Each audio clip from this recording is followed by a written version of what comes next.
अभी आपको बताएं कि भारतीय साख्ता मोबाइल फ़ोन समेत दीगर आलात पाकिस्तान की साइबर सिक्योरिटी के लिए खतरा है। जबरदस्त जबरदस्त जबरदस्त, शायद यही कहना बनता है, बहुत जबरदस्त। पीएम मोदी के डर से तो शहबाज शरीफ अब मोबाइल फोन का इस्तेमाल करने से भी घबरा रहे हैं। बस हवा निकल गई। भारतीय साख्ता मोबाइल फोन समेत दीगर आलात पाकिस्तान की साइबर सिक्योरिटी के लिए खतरा है। चल झूठा। जितनी भी आईफोन की लॉन्चेस हुई हैं सारों की मैन्युफैक्चरिंग इंडिया में है, यानी made in India, Indian iPhones आने लगे। पाकिस्तान की सरकार भारत में बने मोबाइल फोन्स से डर गई है। वैसे तो वो लोग हमेशा से इंडिया को लेकर खासा पॉजिटिव नहीं रहे। एप्पल तर्ज के पोर्टल तक रसाई, हसास डाटा चुराया जा सकता है। पाकिस्तान को मेड इन इंडिया फोन से डर लग रहा है, लेकिन जहां बात प्रोडक्शन की आती है वहां बहुत सारे प्रोडक्ट्स ऐसे पाकिस्तान में यूज किए जाते हैं जो मेड इन इंडिया है। स्पेशली अगर बात करूं आईफोन की, पाकिस्तान गवर्नमेंट ने अनाउंस किया है कि मेड इन इंडिया जो मोबाइल हैं या जो भी ऐसी डिवाइसेस हैं वो पाकिस्तान में नहीं आ सकती, पाकिस्तान में बैन कर देंगे।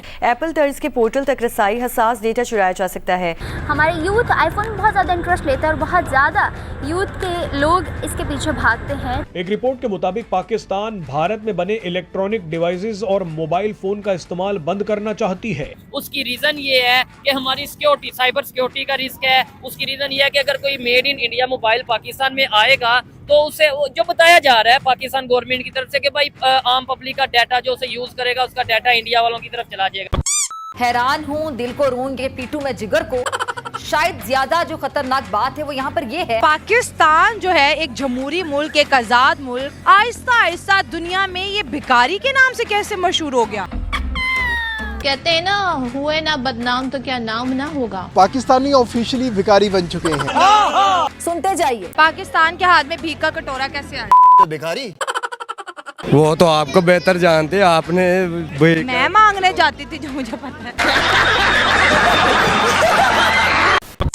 इमरान भाई मुझे बताएं, खबर ये है कि पाकिस्तान गवर्नमेंट ने अनाउंस किया है कि मेड इन इंडिया जो मोबाइल हैं या जो भी ऐसी डिवाइसेस हैं वो पाकिस्तान में नहीं आ सकती, पाकिस्तान में बैन कर देंगे। उसकी रीज़न ये है कि हमारी सिक्योरिटी, साइबर सिक्योरिटी का रिस्क है। उसकी रीज़न ये है कि अगर कोई made in India mobile Pakistan में आएगा तो उसे जो बताया जा रहा है पाकिस्तान गवर्नमेंट की तरफ से कि भाई आम पब्लिक का डाटा जो उसे यूज़ करेगा उसका डाटा इंडिया वालों की तरफ चला जाएगा। क्या कहना चाहेंगे आप इसके ऊपर? देखिए सर, जिस तरह हम चाइना से चीज़ें मंगवाते हैं, बिल्कुल मंगवाते हैं, उसमें भी हमारी ये सारा डाटा जो है वो सिक्योरिटी इश्यूज होते हैं। इसी वजह से उन्होंने अपनी तरफ से बहुत अच्छा उन्होंने स्टेप लिया है कि उसको बैन किया है। अच्छा, जैसी भी वो चीज़ें इधर आएंगी, जैसे हम चीज़ें चाइना से मंगवाते हैं उसमें हमारी सिक्योरिटी इश्यूज हैं, इधर भी सिक्योरिटी इश्यूज हो सकते हैं। हमारा डाटा उनके पास चले जा सकता है, हमारी प्राइवेसी उनके पास चली जा सकती है, बाद में कोई इश्यू बन सकता है हमारी तरफ से। ये आपने बात की, एक पॉइंट रखा, नो डाउट एक लॉजिकल पॉइंट है, लेकिन इस पॉइंट के अंदर ये सवाल भी आपने एक और उठा दिया, यानी इंडिया से सिक्योरिटी का रिस्क अगर है तो चाइना नहीं हमारा डाटा हैक कर सकता या हमारी पब्लिक का डाटा हैक कर सकता। हम तो चाइना के मोबाइल क्या, चाइना के हेडफोन क्या, चाइना के मेमोरी कार्ड क्या, हर इलेक्ट्रॉनिक डिवाइस ऑलमोस्ट चाइना की तो यूज कर रहे हैं, तो उधर हमें सिक्योरिटी का क्यों नहीं समझ आता? देखिए, एक तो आपको पता है कि चाइना के साथ हमारे ताल्लुकात भी बहुत अच्छे हैं, एक ताल्लुकात की वजह से भी हो सकता है। दूसरी रीजन ये है कि हम जरूरियात हैं इन चीज़ों की, अगर हम पाकिस्तान को ये चीज़ें फैसिलिटेट किए जाए, आवाम को चीज़ें दी जाए तो वो भी अपनी मैन्युफैक्चरिंग करके फिर ये जरूरत पूरी कर सकते हैं। पॉइंट ये है कि भाई देखें, कहीं ना कहीं हम अक्सर खबर सुनते हैं कि भाई चाइना की जो इलेक्ट्रॉनिक्स प्रोडक्ट्स हैं या कोई इस तरीके से सिस्टम है वो इंडिया वाले वहाँ पे इतना एक्सेप्ट नहीं करते कि भाई सिक्योरिटी रीजन है। चले एक मिनट के लिए हमने ये मान लिया, लेकिन इंडिया वाले अपनी प्रोडक्शन कर रहे हैं, वो अपने आईफोन बना रहे हैं, मेड इन इंडिया आईफोन बना रहे हैं, और बहुत सी ऐसी गाड़ियों में अगर देख लें वो कहाँ से कहाँ चले गए, तो हम क्यों नहीं ये चीज करते? हम ये कह देते हैं कि उससे सिक्योरिटी का रिस्क है, उससे सिक्योरिटी का रिस्क है, लेकिन अपनी प्रोडक्शन क्यों नहीं कर रहे?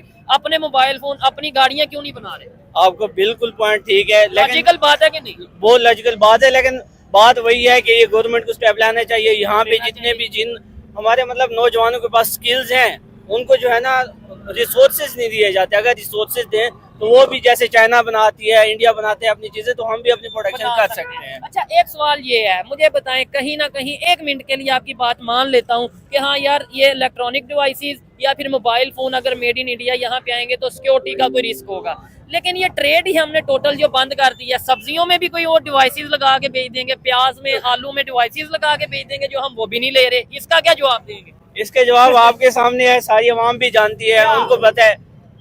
अगर उनसे चीजें नहीं लेंगे या अगर इधर बनाने के रिसोर्सेज आवाम को या नौजवान को दिए जाएंगे, जो हमारे माफिया बैठे हैं उनको नुकसान होता है। इससे मेन बात ये है, इस वजह से नफरतें फैला जाती।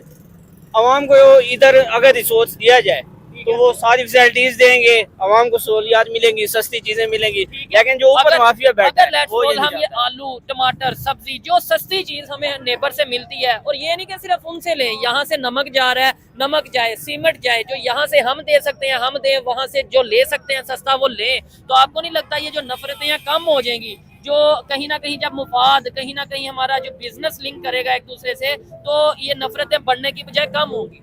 बिल्कुल बात आपकी ठीक है। जैसे हम मतलब उनको सस्ती चीजें देंगे तो वो हमें देंगे, और जैसे आपने सब्जियों की बात की है, आपको भी पता है पाकिस्तान एक एग्रीकल्चर मुल्क तो है, बस नाम का ही है। और वहाँ पे एग्रीकल्चर की क्या टेक्नोलॉजी में वो आगे निकल गए हैं। बिजली की अगर कीमतों की बात करें, यही तो वजह है ना, उनकी प्रोडक्शन ज्यादा होने की वजह क्या है? वहाँ की टेक्नोलॉजीज बहुत ज्यादा है। दौर में मुझे बताएं पाकिस्तान मेडिकल, अगर हम बात करें मेडिकल लेवल पे किस जगह पे खड़ा है, अगर हम बात करें टेक्नोलॉजी पे किस जगह पे खड़ा है? क्या हमें चाइना की या यूएस की जरूरत पड़ती है कि नहीं? एक ना किताब है, अगर कौम पढ़ना चाहे, पाकिस्तान हार्ड कंट्री, ठीक है। ये ब्रिटिश जर्नलिस्ट हैं जिन्होंने 25 साल पाकिस्तान में गुजारे, ठीक है, फिर अपने तजर्बे के बना पर यहाँ पर किताब लिखी। पाकिस्तान में तब्दीली इस वजह से नहीं आती, उसका 4 फैक्टर वो बता के गया। ठीक है। पहला फैक्टर ये है यहाँ पर सोशल जस्टिस नहीं है, ठीक है। दूसरा फैक्टर यहाँ पर लैक ऑफ एजुकेशन। तीसरा फैक्टर वो बता के गया इंटरप्शन ऑफ एस्टेब्लिशमेंट, ठीक हो गया, ठीक है। चौथा फ्रीडम ऑफ स्पीच भी शायद वो इंटरप्शन ऑफ एस्टेब्लिशमेंट है ना, तो एस्टेब्लिशमेंट के अब इंटरप्शन पे आप देख लो, क्या कौन फ्रीडम रखता है? अच्छा, आर्टिकल 19 तो बस नाम का है। नहीं, वैसे इधर एक थोड़ा सा मैं आपको अगर बात करूं, आप बोल तो रहे हैं, यानी अक्सर ये मैं सवाल करता हूँ, आप बोल रहे हैं तो आप एक साइड पे बोल भी रहे हैं सब कुछ और कह रहे हैं फ्रीडम ऑफ स्पीच नहीं। पता क्या है? अच्छा, हमारी कौम फ्रीडम ऑफ एक्सप्रेशन को और सेंस में समझती है। फ्रीडम अच्छा, कि किसी के खिलाफ बात करना ही फ्रीडम ऑफ एक्सप्रेशन समझा जाता है, जबकि ओवरऑल इसको देखना चाहिए। मैं फिर अपनी बात पे जोर दूंगा, मैं freedom of expression in context कर रहा हूँ, जिस कॉन्टेक्स्ट में मैं कर रहा हूँ वो मैं कर रहा हूँ दलील के साथ।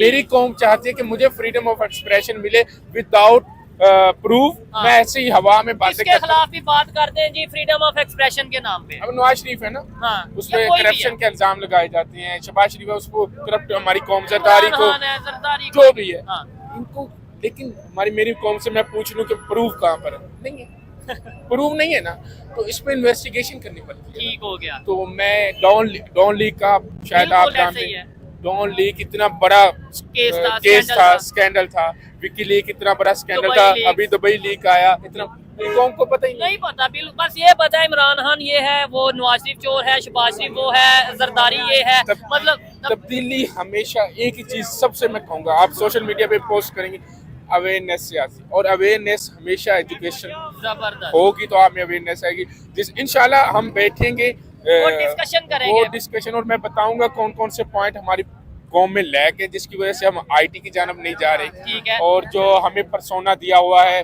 अभी की हुकूमत ने कि आपको ये हम इंटर्नशिप करवा रहे हैं, ये इंटर्नशिप, ये सब ड्रामेबाजी है। इस पे भी बहुत सी डिटेल में बात करेंगे। और ये देखें, जब कोई लॉजिकल बात करता है तो कितने लोग इकट्ठे हो जाते हैं। अगर यही बातें मेन स्ट्रीम मीडिया पे की जाएं, यही बातें पाकिस्तान के जो बड़े बड़े जर्नलिस्ट हैं वो करें, तो ये बात दूर नहीं कि बहुत जल्द पाकिस्तान की आम आवाम में भी अवेयरनेस आएगी, पाकिस्तान की आम आवाम में मोटिवेशन आएगी कि हम सब ने मिलके, मैंने, इन्होंने हम सब ने मिलके पाकिस्तान को बेहतर करना है। दुनिया में जो कुछ हो रहा है उस चीज को समझेंगे कि भाई दुनिया टेक्नोलॉजी में, इकोनॉमी में, आईटी में आगे जा रही है, हम अभी तक उसी बात पे हैं कि जी जज्बा ज्यादा है। जज्बा भी रखें लेकिन जज्बे के साथ अवेयरनेस, एजुकेशन, नॉलेज और शऊर भी रखें, और दूसरा अगर कोई आगे बढ़ रहा है तो उसको अप्रिशिएट करने का हौसला भी रखें। तो आज का वीडियो बस इतना ही। आपके क्या विचार है इस वीडियो के बारे में वो कमेंट सेक्शन में बता देना। आप अपना ख्याल रखना। जय हिंद, वंदे मातरम, भारत माता की जय।